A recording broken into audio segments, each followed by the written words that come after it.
PRRD was correct, no? His faith in the judicial system of the Philippines is really correct, spot on, because this would not pass muster in a No, I Philippine don't court. think so. To be Yeah, go very ahead, frank Anna. with Yeah, you, yeah. Dr. Rain, I don't think so. I think sa level ng prosecution, kasi ang kaso sa Pilipinas, may experience ako dyan. Marami akong experience dyan sa mga filing of cases and addressing cases.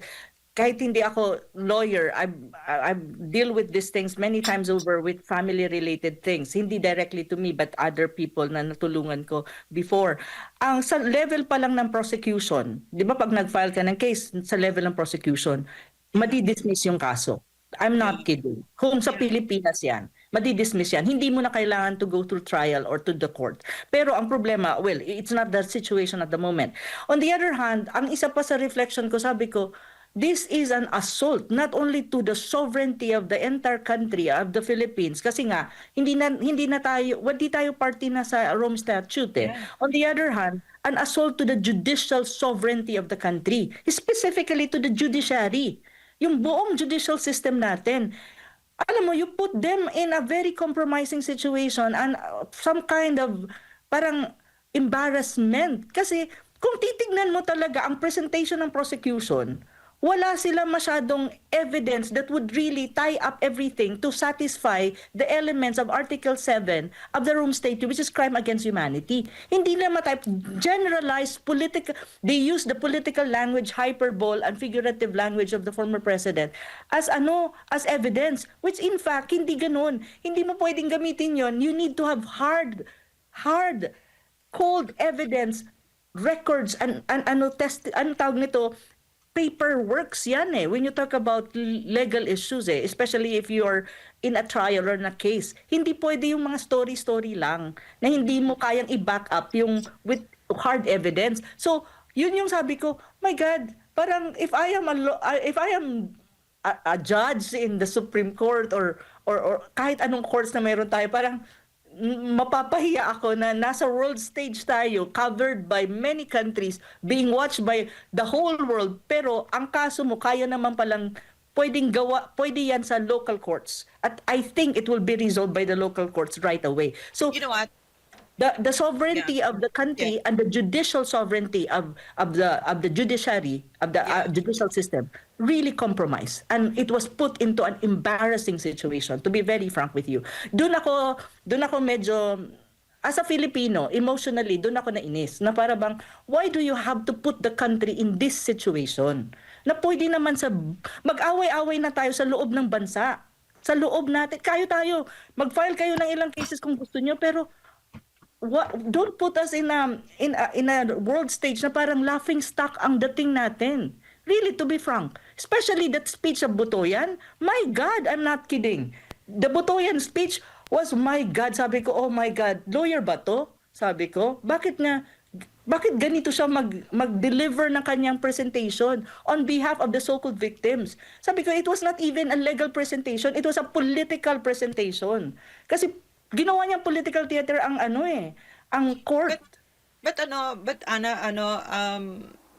all this is to be expected, 'di ba? Kasi nga naluto na nila, no? All of this is pre-planned already from my perspective, and I really think so. I'm not stupid, no?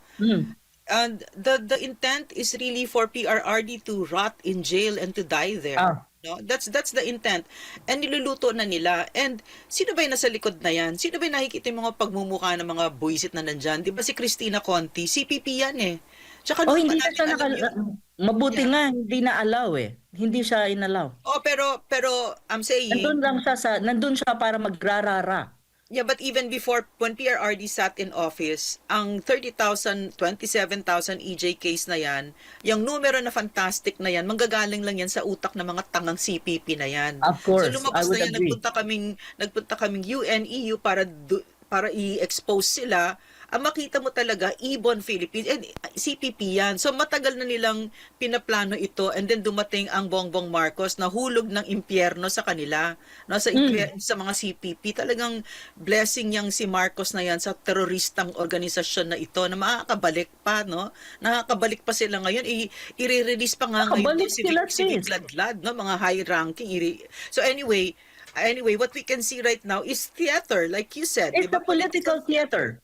'Di ba? Yeah, it's So, really correct. It's a political theater yeah. na kaya nga sabi ko, nung na-mention mo yung 18 gentleman affidavit, Yeah. Yes. binasa ko yon. At Oo. I will be writing about it and publish an article tomorrow sa Manila Times. Especially that has Okay. something to do with the ICC. Okay. Tawag nito, political theater yan. Ang ano ko lang, one thing though, itong 18 gentleman affidavit, kumakalat na yan sa buong mundo. Kaya lumalabas na rin ang mga international, in a matter of time, the international media will cover it. Especially the affidavit itself. At saka, alam mo kung saan interesado, mas interesado. Hindi ko sinasabi, hindi sila interesado sa corruption ng local, domestic corruption na nangyari na 805 billion. Billion.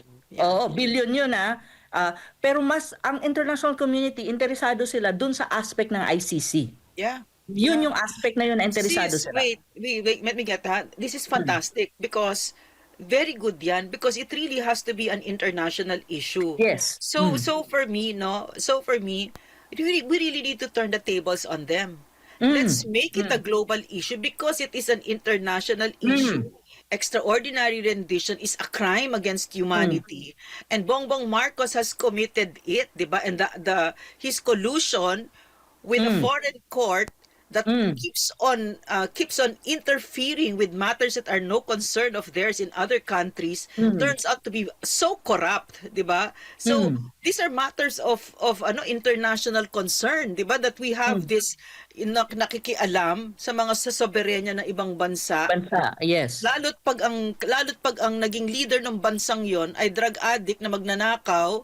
O kahit na nga sabihin na lang natin drug addict Pero syempre alam natin magnanakaw siya. Pero yung pagka-drug addict niya, kasi yung sinasabi mo kanina, yun talaga yung naisip ko when you said that talagang winasak ang Pilipinas sa mata ng buong mundo.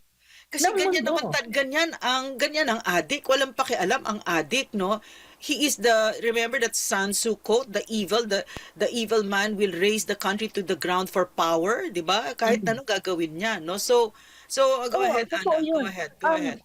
Kasi ngayon, well, the international community is looking at the affidavit, especially the media, the international media. Ang alam ko kasi I communicate with many of them, ang kanilang ang parang nagdo-draw ng attention sa kanila is yung aspect ng ICC.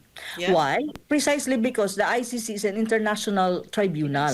So, of course, the international community will be very interested. Ano ang nangyari at ano tong issue na to? Ano yung development na to? Kasi dun sa 18 affidavit, ang una-una, first thing that is very important dun sa affidavit linked to the ICC, so-called investigator na pumunta sa Pilipinas 2023, 2024, 2025, maraming issues doon na hopefully the judges and the so-called judges na umuupo ngayon sa confirmation hearing ni President Duterte ay tignan niya. Kasi una, maraming issues doon. Let me just mention it kasi sinulat ko siya sa post ko. Kung ano yung mga yun na kailangan. Actually, kung talagang independent yung mga judges na yan, they should look at this affidavit and try to scrutinize it. Though one positive thing though, Doc Lorraine, is nag-react sila sa affidavit na yon. Kaya naglabas sila ng statement. So ibig sabihin, they're aware. And probably they have a copy already, which is good. Now, it's one thing to be aware of it and it's another thing to consider it in their decision. And also to scrutinize it kung paano siya magmamatter dun sa magiging decision nila sa confirmation hearing. Kasi the confirmation hearing, Doc Lorraine, is very important. Dalawa yan. Ang trial magpo-proceed, which is masakit sa atin, mga Pilipino, even non-DDS, masakit yan. Bakit? Because PRRD has to stay in that jail from 10 to 20 years. Kasi ang hearing sa ICC, tumatagal yan in between 10 years to 20 years. Depende yan sa schedule. At depende yan sa progression ng hearing. Kaya hindi ko ma-attempt na, oh my God, with all of this presentation ng prosecution na ang hina-hina, tapos magpo-proceed? Of course not. So, very important ang confirmation hearing. Dalawa lang yan. Matutuloy o hindi. Pag hindi natuloy, then uwi na si PRRD. And that's really what we are praying for, kumbaga. Now, with regards to that, how do you call that, 18 gentleman affidavit related to the ICC thing. Una, kailangan talagang tignan niya ng ICC judges. Kasi bakit? Yung kanilang credibility and integrity is maku-question lalo. Right now, the ICC is already being questioned by many global south countries, developing countries, the Latin America, especially Africa. Kasi nga, ang kaya lang nilang arestuhin or i-trial is yung mga countries na either failed state or developing or mahirap. Yung mga malalaking isda na actually tulad ni Netanyahu ng Israel, magalaw. hindi nila magalaw. And take note, Palestinians are being, killed every day. Genocide yun. Yun yung malinaw na Genocide. crime against humanity. Yun talaga malinaw yun. Ano yun? Lahat ng elements ng Article 7 mo, makikita mo doon, pero hindi nila magalaw. 'Di ba? So, ngayon pa lang, in question na ang credibility and integrity ng ICC. With this 18 gentleman affidavit, itong ex-Marines mo, kapag hindi nila yan tinignan at lumabas na yan sa international community, lalong maki-question ang credibility and integrity ng ICC. Wala nang maniniwala sa kanila. Kasi malinaw doon eh. Ang affidavit, una, very specific ang mga dates. Specific even the security detail. Binasa ko siya eh. In-scrutinize ko siya eh. Security details, mayroon pa silang table. May mga pictures. May mga dates. May mga names ng hotel. And even sino-sino ang kinausap ng mga ICC so-called investigators na pumunta sa Pilipinas investigating the case against President Duterte. So yun pa lang yun. And malinaw doon, it was politically engineered by someone, a political figure like Trillanes, na alam naman natin, actually si Trillanes at the group of this CPP-NPA front, sila ang nag-file ng case eh. So, for someone like Trillanes to be coaching and be the one in charge of ICC investigator na pumupunta sa Pilipinas, it's already a polluted source if you really look at it objectively. Polluted na siya. Polluted ang witnesses mo, polluted ang evidences mo. What an understatement, polluted. He's a shit source.